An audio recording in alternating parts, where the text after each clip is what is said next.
Hello my friends.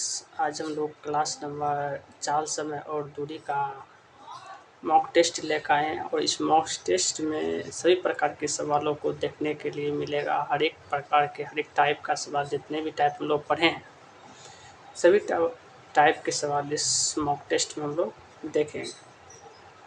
तो देखिए, मेरा मॉक टेस्ट है 4 समय और दूरी।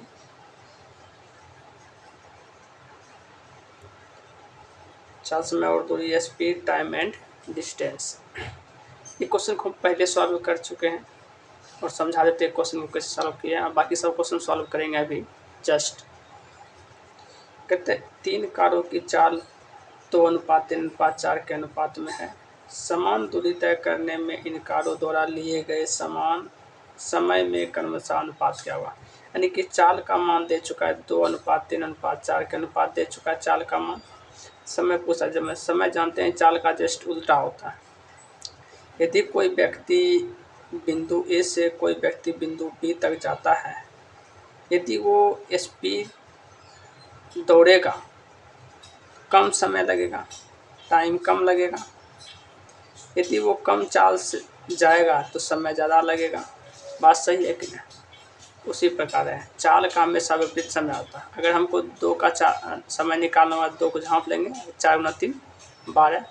हमको तीसरा का समय निकालना होगा, 3 को झाँप लेंगे, 2 गुना 4 8। उसी प्रकार हमको चौथा का यदि समय निकालना होगा तो 4 को झाँप लेंगे, 4 तिया 3 दूनी 6। ठीक, अब इसको काट देंगे, 2 से 2 2 छक 12, 2 चौक 8, 2 तिया 6। 6:4:3 के अनुपात में ही आंसर निकलेगा चाल का अनुपात। जस्ट इसी प्रकार हम लोग सवाल नंबर दूसरा को देखेंगे।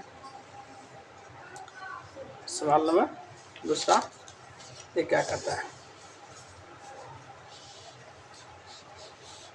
अच्छा देख रहा है। चलिए, कहता है कि किसी दूरी को तय करने के लिए ए और बी की चालों में 3:4 का अनुपात है। गंतव्य स्थान में पहुंचने पर ए को बी से 30 मिनट अधिक समय लगता यानी कि मिनट दिया तो समय होगा, समय लगता है, तो गंतव्य स्थान पर पहुंचने में ए को कितना समय लगेगा। सबसे पहले ए और बी का चाल का अनुपात दे चुका है।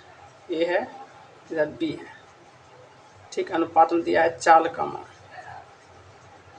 चाल क्या दे चुका है, 3:4, 3:4, 3:4 दे चुका है चाल का। ठीक, तो हमको समय निकालना होगा। समय जानते हैं चाल का उल्टा होता है 3।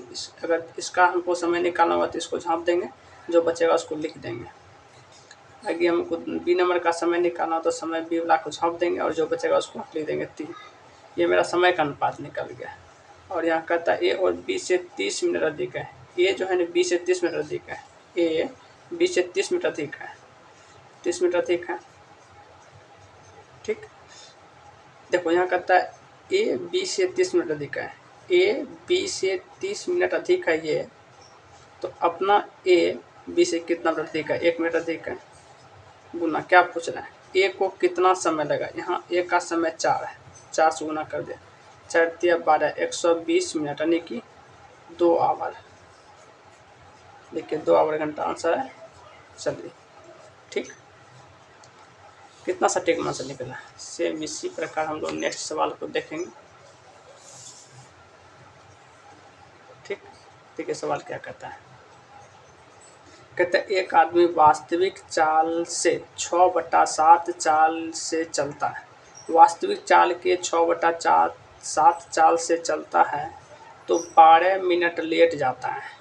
12 मिनट लेट जाता है, तो दूरी तय करने में वास्तविक समय ज्ञात करने की वास्तविक समय क्या लगा। कुछ नहीं करना, 6/7 है, 6/7 लिख देंगे।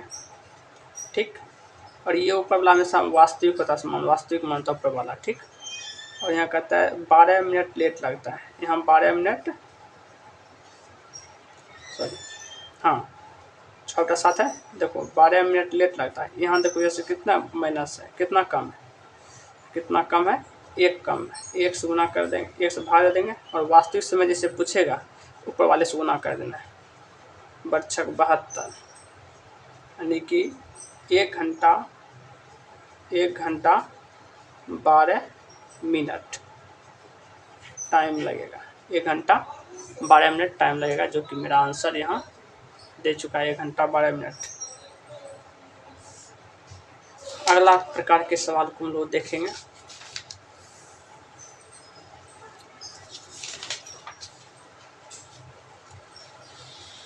देखिए, दिख रहा है, देखो क्या कहता है। कहता है कि एक आदमी दिल्ली से झांसी के लिए बस से 60 किलोमीटर प्रति घंटा की चाल से जाता है। दिल्ली से झांसी 60 किलोमीटर प्रति घंटा की चाल से जाता है, फिर वो वापस 80 किलोमीटर प्रति घंटा की रफ्तार से रेलगाड़ी से वापस चले आता है। यदि दिल्ली से झांसी के बीच की दूरी 340 किलोमीटर है तो पूरी यात्रा करने के दौरान औसत चाल पूछ रहा है। औसत चाल जैसे पूछेगा कुछ नहीं है। देखो, जाता है 60 किलोमीटर प्रति घंटा की रफ्तार से, आता है 80 किलोमीटर प्रति घंटा की रफ्तार से जाता है। तो 60 और 80 दोनों का एलसीएम निकाल लेना है। इस प्रकार के जितना भी सवाल है उसको इसी प्रकार डील करना है। 60 और 80 का एलसीएम कितना हो जाएगा, देखो 60 और 80, 10 से लाते 6 8, फिर 2 से लाते 3 और 4, तो कितना हो जाएगा, 4 तिया 12, 12 दिन 24, 240 हो जाएगा। ठीक, खिलाओ, 6 चौक 24, 4 दाम 8 तिया 24, 3 दाम। ठीक, अब ये देखो, दो रास्ता है, एक रास्ता ही और एक रास्ता ही है। दो रास्ता है, इसको 2 से गुना कर दें, 24 दूना 4 दूना 8, 2 दूना 4 48, 480, और टोटल कितना हो, 4 3 7, 7 से भाग दे देना है, आंसर निकल 7 25 35, 7 6 42, 6 0, 7 8 56,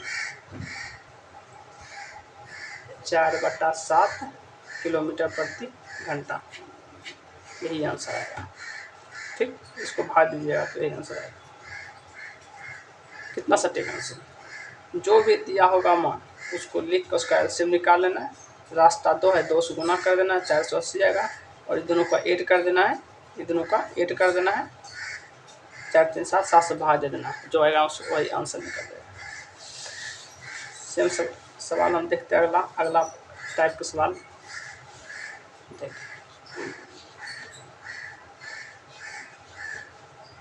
क्या कहता है सवाल।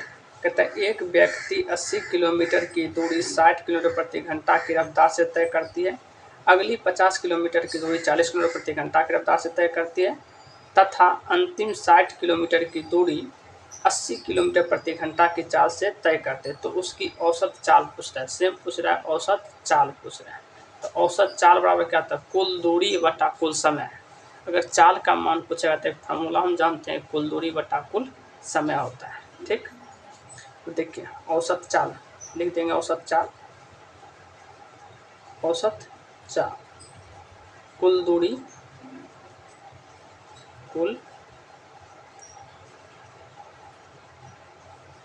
बटा कुल समय।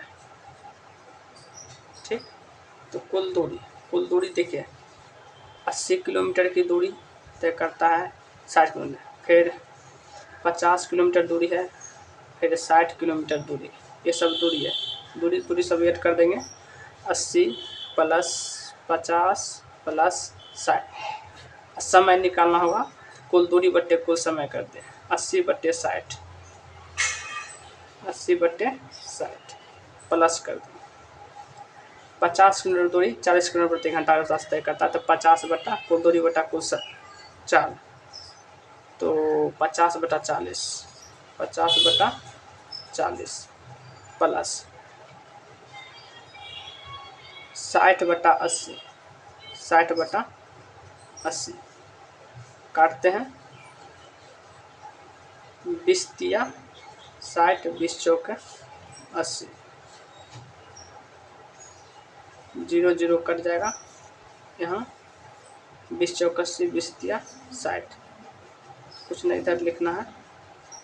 ठीक, देखिए 80 प्लस 50 प्लस 60 बटा 4/3, 4/3 प्लस 5/4 प्लस 3/4।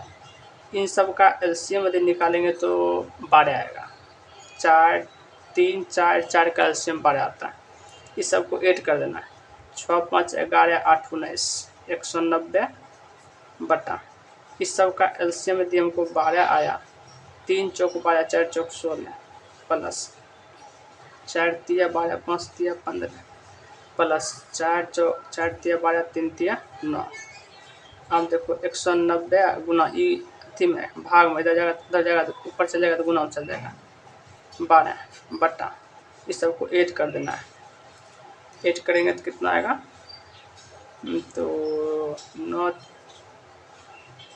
6 5 11 9 20 बच गया 2 2 2 4 40। देखो इस कर देगा 4 तिया 12 निश्चय 57 किलोमीटर प्रति घंटा आएगा इसका आंसर। 57 किलोमीटर प्रति घंटा। ठीक, सेम इसी प्रकार हम लोग नेक्स्ट सवाल को हम लोग देखेंगे। देखिए सवाल क्या कहता है। सवाल नंबर 6 है। कहता है कि विश्रामों को छोड़कर एक बस की गति 64 किलोमीटर प्रति घंटा है। यदि कोई बस है जो कि रुक कर नहीं चलता है, डायरेक्ट सीधा चलते रहता, रुकता नहीं है, तो 64 किलोमीटर प्रति घंटा चलता है। और विश्राम सहित यदि कोई वही बस यदि रुक कर चलता है तो 48 किलोमीटर प्रति घंटा की रफ्तार से चलता है। तो कितने मिनट के लिए रुकता है? 1 घंटा प्रति घंटा बस कितने मिनट रुकता है? ठीक, देखो यदि कोई बस है वो नहीं रुकता है तो 64 किलोमीटर प्रति घंटा रफ्तार से दबाता है। यदि रुक के चलता है तो 48 किलोमीटर प्रति घंटा रफ्तार से दबाता है। इन दोनों के बीच का यदि हम अंतर निकाल लेते हैं तो 12 में से 8 4 12 8 से 14 6 5 में से 4 गया 1 16। ठीक, तो 16 बटा 64 से भाग देंगे, वास्तविक समय यही है। गुना कहता है 1 घंटा में कितना मिनट रुकता है, तो 60 से गुना कर देना है। 16 चौक 64 हो जाएगा 4 कम 4 15 चौक 60 15 मिनट रुकता है 1 घंटा में। Answer 15 minute. तो आज का क्लास यहीं पर हम लोग स्थगित करते हैं और मॉक टेस्ट आज कंप्लीट हुआ। अब हम नेक्स्ट चैप्टर को देखेंगे और ये चैप्टर मेरा चाल समय दूरी यहीं पर एंड होता है। और हम हर एक प्रकार के हर एक टाइप को इस चैप्टर में हमने बताया है। इसी प्रकार हम लोग नेक्स्ट चैप्टर को लेकर आएंगे। एक बार अच्छा सा क्वेश्चन मिला लीजिए। देखिए